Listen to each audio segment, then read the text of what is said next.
नमस्कार। YouTube के सबसे तेज विश्वसनीय और सटीक न्यूज चैनल MHP न्यूज़ में आप सभी का स्वागत है।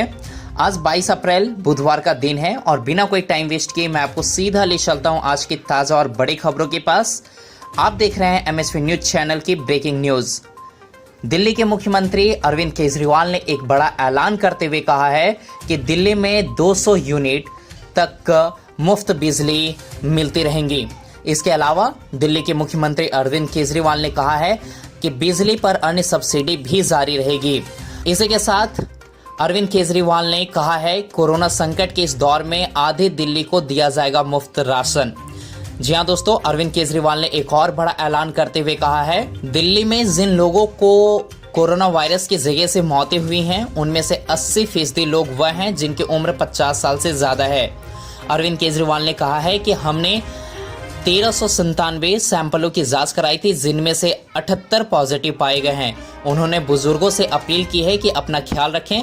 दिल्ली सरकार का कहना है कि राजधानी में रहने वाले सभी गरीबों को खाना मिले यह हमने सुनिश्चित किया है। उन्होंने बताया कि जब तक कोरोना की मार रहेगी तब तक के लिए फूड सिक्योरिटी का प्लान तैयार कर लिया है। 71 लाख को 7.5 किलो मुफ्त राशन बांटा जा रहा है। इनमें से 10 लाख ऐसे थे जिनके पास राशन कार्ड नहीं था।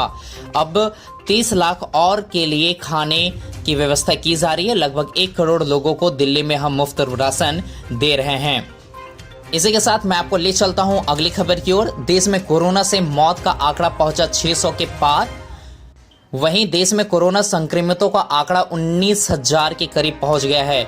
वहीं मरने वालों की संख्या भी 600 के पार हो गई है। स्वास्थ्य मंत्रालय के मुताबिक पिछले 24 घंटों में 1329 नए केस सामने आए हैं। इसी को देखते हुए प्रधानमंत्री नरेंद्र मोदी के आवास पर कल कैबिनेट मीटिंग की बैठक रखी गई है।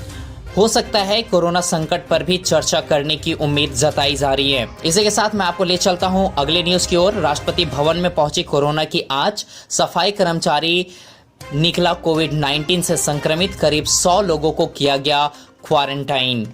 जी हाँ दोस्तों, इसी के साथ मैं आपको ले चलता हूं अगले न्यूज की ओर। कोरोना पर ममता बनर्जी और केंद्र में ठनी। कोलकाता गई केंद्रीय टीम को कोविड-19 क्षेत्रों में जाने से रोक दिया गया। जी हाँ दोस्तों, केंद्र सरकार ने कोरोना वायरस लॉकडाउन की कथित उल्लंघन की जमीन हकीकत जानने के लिए कुछ राज्यों से विशेष टीम भेजी है। बंगाल में भेजी गई एक टीम को मंगलवार यानी कि कल कोरोना संक्रमण के जोखिम वाले क्षेत्रों का दौरा करने के लिए रोक दिया गया।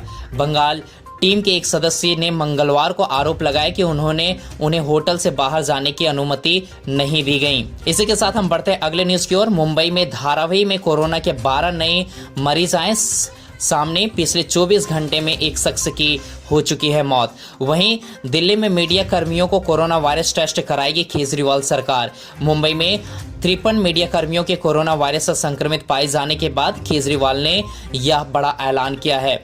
मुख्यमंत्री अरविंद केजरीवाल ने मंगलवार को कहा कि दिल्ली सरकार बुधवार से मीडिया कर्मियों के लिए कोरोना वायरस जांच की शुरुआत करेगी। इसी के साथ मैं आपको ले चलता हूं अगले न्यूज की ओर।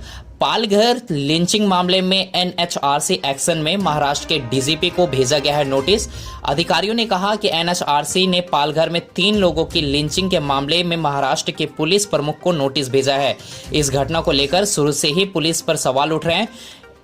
इसी के साथ हम बढ़ते हैं अगले न्यूज की ओर।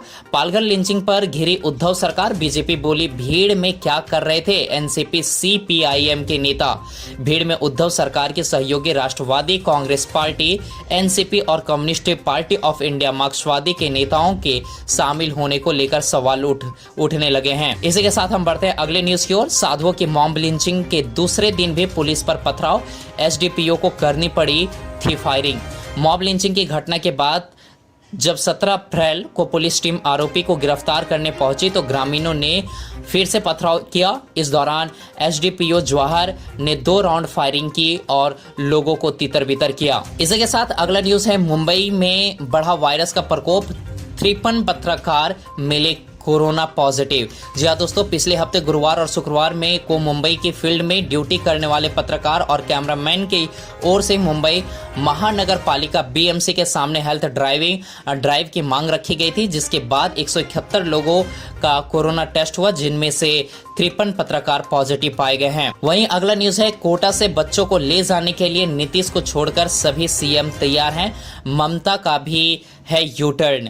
जी हाँ दोस्तों, इससे पहले सोमवार को राजस्थान के सीएम ने कहा था कि कोटा में फंसे छात्रों को ले जाने के लिए 5 और राज्य सहमत हो गए हैं। इसमें मध्य प्रदेश, गुजरात, पश्चिम बंगाल, छत्तीसगढ़ और असम शामिल थे। वहीं अगला न्यूज मध्य प्रदेश के साथ, राजगढ़ जिले में के रामपुरिया गांव में कोरोना वायरस पर हमला, पुलिस वालों को बनाए रखा बंधक।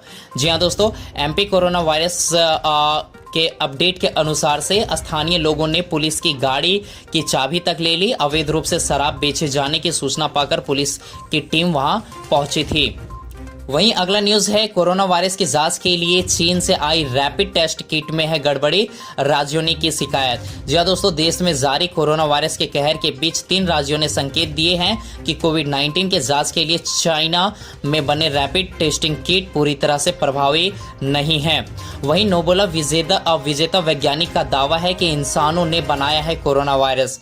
ऐसा कहा जा रहा है कि वुहान लैब में चीनी वैज्ञानिक एड्स के टीके को बनाने के लिए कोरोना के वायरस का इस्तेमाल कर रहे थे, इसलिए शुरुआती जांच में HIV RNA के टुकड़े SARS-CoV-2 जीनोम में पाए गए हैं। हालांकि ये बात अभी तक कंफर्म नहीं हुई है, मगर इन दावों को सिरे से नकारा भी नहीं जा सकता। वहीं अगला न्यूज है, परिवार संग 3 दिन तक 100 किलोमीटर पैदल चली 12 साल की बच्ची, घर से 14 किलोमीटर पहले ही उसने तोड़ दिया दम। जी हाँ दोस्तों, इसी के साथ बढ़ते हैं अगले न्यूज की ओर। यूपी बोर्ड रिजल्ट 2020 के द्वारा आया रिपोर्ट के अनुसार यूपी बोर्ड ने रिजल्ट को लेकर आ रही फर्जी कॉल के प्रति अभिभावकों को चेताया है। यूपी बोर्ड ने कहा कि इस फर्जी फोन कॉल की वजह से बोर्ड परीक्षा के परिणामों को लेकर अभिभावक और स्टूडेंट्स में असमंजस की स्थिति बन रही है। वहीं अगला न्यूज, यूपीपीएससी 2020 ने शुरू की PCS एग्जाम के लिए आवेदन की प्रक्रिया। जानिए अप्लाई करने के क्या हैं तरीके।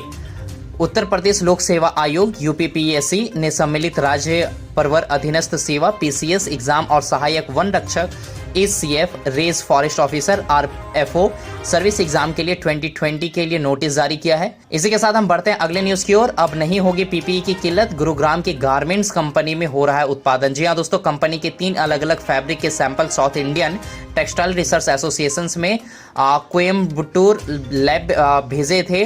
तीनों ही सैंपल PPE के लिए जरूरी सुरक्षा मानकों पर खरे उतरे हैं। वहीं अमेरिका में कच्चा तेल $0 से भी नीचे, भारत के लिए क्यों है ये चिंताजनक का कारण, क्या है तेल का खेल। अमेरिका के वेस्ट टेक्सास इंटरमीडिएट मार्केट में कच्चा तेल मई के वायदे सौदों के लिए सोमवार को गिरते हुए $-37.63 प्रति बैरल तक पहुंच गया था। दुनिया भर में लॉकडाउन को देखते हुए जिन कारोबारियों ने मई के लिए वायदा सौदे किए हैं, अब इसे लेने को तैयार नहीं हैं।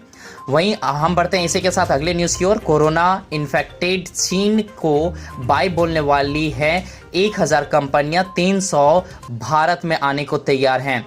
जी हाँ दोस्तों, चीन को छोड़ सकती हैं 1000 विदेशी कंपनियां और 300 विदेशी कंपनियां भारत में आने को सक्रिय हैं। तो आज की ताज़ा खबरें यहीं तक। हम मिलते हैं अगले वीडियो में। धन्यवाद।